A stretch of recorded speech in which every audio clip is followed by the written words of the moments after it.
A orixe do universo. O universo é o conxunto formado polos corpos celestes e o extenso espazo no que se atopan. Os corpos celestes máis importantes son as estrelas e os planetas que, xunto con outros elementos como satélites ou meteoritos, se agrupan formando as galaxias. A nosa galaxia chámase a Vía Láctea, e é unha galaxia de tipo espiral. Nun dos seus brazos está o noso sistema planetario, chamado Sistema Solar. Vexamos agora que tipos de corpos celestes que podemos atopar. As estrelas. As estrelas son grandes acumulacións de gas que producen enerxía en forma de luz e calor e brillan por si mesmas. Agrúpanse en constelacións. O Sol é a única estrela do Sistema Solar e ao seu redor xiran o resto de corpos celestes que o compoñen. Pero sabías que antigamente se pensaba que era o Sol o que xiraba ao redor da Terra? Isto chamábase teoría xeocéntrica. As teorías xeocéntrica e heliocéntrica. A teoría xeocéntrica sostiña que a Terra estaba no centro do universo e que todos os demais corpos celestes xiraban ao redor dela.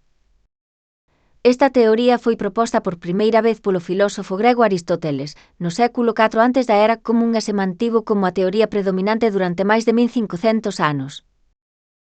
A teoría heliocéntrica, que sostén que son a Terra e os demais astros os que orbitan ao redor do Sol, foi proposta no século XVI polo científico polaco Nicolás Copérnico. Posteriormente, os descubrimentos do astrónomo italiano Galileo Galilei e do matemático alemán Johannes Kepler apoiarán esta teoría. A pesar da evidencia en contra da teoría xeocéntrica, esta non se descartará ata o século XVIII. Os planetas. Un planeta é un corpo celeste de gran tamaño, con forma esférica, que xira ao redor dunha estrela. Os planetas non teñen luz propia, pero reflicten a luz do Sol, por iso se ven brillantes. No noso sistema solar hai 8: Mercurio, Venus, a Terra, Marte, Júpiter, Saturno, Urano, Neptuno e Plutón, que é un planeta anano. Estes 8 planetas clasifícanse en planetas interiores, rochosos e exteriores, asosos, segundo as súas características. A maioría dos planetas teñen satélites, excepto Mercurio e Venus. Ademais, entre Marte e Xúpiter hai un cinturón de asteroides chamado o cinturón de Kuiper. Outros corpos celestes. Outros corpos celestes que hai no espazo son os satélites, os cometas, os asteroides e os meteoritos. Os satélites son moito máis pequenos que os planetas e orbitan ao seu redor. Ademais, poden influir sobre el. Por exemplo, a Lúa provoca as mareas, alteracións periódicas do nivel do mar. Os cometas son grandes amacos de rocha e xeo rodeados por unha atmosfera de gas e po, chamada cabeleira. Os asteroides son corpos celestes sólidos formados por rochas e metais. Os meteoritos son anacos de rocha demasiado pequenos para ser considerados un asteroide ou un cometa. A Terra. O noso planeta, a Terra, é o terceiro planeta do Sistema Solar. Ten forma de xeoide, o que significa que ten forma de esfera pero está lixeiramente achatada nos polos. Amén recibe o nome de planeta azul, xa que as súas 2/3 partes están compostas por auga. A vida no noso planeta depende de 5 factores. A distancia do Sol, nin moi lonxe nin moi preto. O núcleo magnético que protexe, mediante os cinturóns de Van Allen, o planeta da radiación nociva do Sol e das tormentas solares. A atmósfera cuxo efecto invernadoiro impide que a auga se conxele. A auga. E o oxíxeno. As capas da Terra. Se dividimos a Terra segundo os diferentes materiais que a constitúen, atopamos 3 capas distintas. A atmosfera, formada por aire. A hidrosfera, composta por auga. E a xeosfera, constituída por rochas. Pódese considerar que hai unha cuarta capa, a biosfera, composta por todos os seres vivos que se atopan en calquera das 3 capas anteriores. A atmosfera. A atmosfera é a capa de gases que envolve a Terra e ten as seguintes capas. Troposfera, onde se forman os fenómenos atmosféricos. Estratosfera, onde se atopa a capa de ozono. Mesosfera. Onde se desintegran os meteoritos. Termosfera. Onde se producen as auroras boreais. E a exosfera, que é a última capa da atmosfera. A hidrosfera. A hidrosfera é a parte do planeta composta por auga e comprende tanto os océanos como a auga subterránea, ademais do xeo dos polos e o vapor de auga da atmosfera. Distinguimos entre augas salgadas e doces. As augas salgadas ou oceánicas son as dos mares e océanos e constitúen as máis abundantes no noso planeta. As augas doces ou continentais son as que se atopan nos continentes. Poden ser superficiais, como ríos, torrentes, lagos e lagoas. Ou subterráneas, orixinadas cando parte das augas superficiais se filtran polas rochas. Gran parte das augas doces atópase como xeo nos polos ou nas zonas de alta montaña. A xeosfera.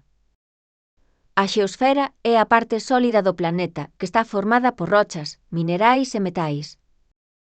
Distinguimos 3 capas. A codia é a parte externa. É sólida e está formada por rochas e metais. Pódese dividir en codia continental, que forma os continentes, e codia oceánica, que está debaixo das masas de auga salgada. O manto está formado tamén por rochas e metais, pero atópanse sometidos a unha presión e temperatura enormes. Isto provoca que estén semifundidos, formando magma. O núcleo é a capa interna e está composta por metais. O núcleo interno é sólido, pero o núcleo externo compónse de metal líquido. Os cambios xeolóxicos. A xeosfera está constantemente cambiando debido aos cambios xeolóxicos, o cal provoca a modificación do relevo. Estes cambios poden ser lentos como a creación dun delta polo arrastre de sedimentos nun río ou rápidos e violentos como as erupcións volcánicas. Podemos diferenciar 2 tipos de cambios xeolóxicos según o lugar no que se producen. Os procesos xeolóxicos internos ocorren no interior da codia terrestre debido ao movemento de placas tectónicas e son responsables da formación de novo relevo. Os procesos xeolóxicos externos ocorren na superficie da codia terrestre gracias ao vento, a choiva, a neve, o xeo, as olas. Este tipo de procesos provocan a erosión, o transporte e a sedimentación dos materiais da superficie terrestre, provocando o desgaste do relevo. Os movementos da Terra. A Terra, como os demais planetas, móvese de 2 formas diferentes. O primeiro movemento que fai é ao redor do Sol nunha órbita en forma elíptica. O segundo movemento é sobre si mesma. Estes movementos chámanse movemento de translación e movemento de rotación. O movemento de translación. A Terra tarda 365 días e 6 horas en dar unha volta completa ao Sol. Debido a esas 6 horas, cada 4 anos sumamos un día ao mes de febreiro e chamámolo ano bisexto. Este movemento, xunto coa inclinación do eixe terrestre, é o responsable das estacións, os equinocios e os solsticios. O movemento de rotación. A Terra xira sobre si mesma ao redor dunha liña imaxinaria que vai do polo norte ao polo sur e que chamamos eixe terrestre. Xira do oeste a leste, polo que vemos amanecer polo leste e anoitecer polo oeste. A Terra tarda en dar unha volta sobre si mesma 24 horas. Este movemento é o responsable da sucesión dos días e as noites. A Lúa. A Lúa é o único satélite natural da Terra. Non ten luz propia, pero brilla porque reflicta a luz do Sol. Non ten atmosfera e a forza da gravidade é moito menor que na Terra, por iso os astronautas que chegan á Lúa parece que floten. A Lúa tarda uns 28 días en dar unha volta á Terra, translación, e ao mesmo tempo en dar unha volta completa sobre si mesma, rotación, por iso desde a Terra sempre vemos a mesma cara. A parte que non se ve, chámase cara oculta. As fases lunares. Cando a metade visible da Lúa está completamente iluminada dicimos que é lúa chea. Cando ten unha forma de C falamos de cuarto minguante. Cando a Lúa non se ve ten o nome da lúa nova. Cando a zona iluminada ten forma de D falamos de cuarto crecente. As eclipses. As eclipses prodúcense cando un planeta ou satélite se interpón no camiño da luz solar. Na Terra podemos experimentar dous tipos de eclipse, solar e lunar. Un eclipse solar prodúcese cando a Lúa se interpón no camiño da luz solar e proxecta a súa sombra na Terra. As eclipses solares poden ser totais ou parciais. Durante un eclipse lunar, a Terra impide que a Lúa reciba a luz do Sol, polo que desaparece ou parece vermella polo reflexo da luz residual reflexada na Terra. As coordenadas xeográficas. Para orientarnos na superficie terrestre, os seres humanos empregamos un sistema de coordenadas xeográficas. Para isto empregamos unha serie de liñas imaxinarias que forman unha cuadrícula ao redor da Terra. Os paralelos e os meridianos. Os paralelos percorren o planeta en sentido horizontal. O ecuador é o paralelo que divide a Terra en dous hemisferios, norte e sur, e que marca a latitude.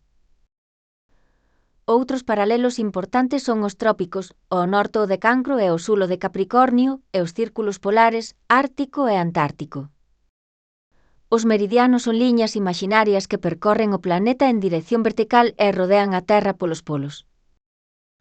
O meridiano de Greenwich é o meridiano cero, e divide a Terra en dous hemisferios, o leste e o oeste. A distancia entre calquera punto do planeta e o meridiano de Greenwich é a lonxitude.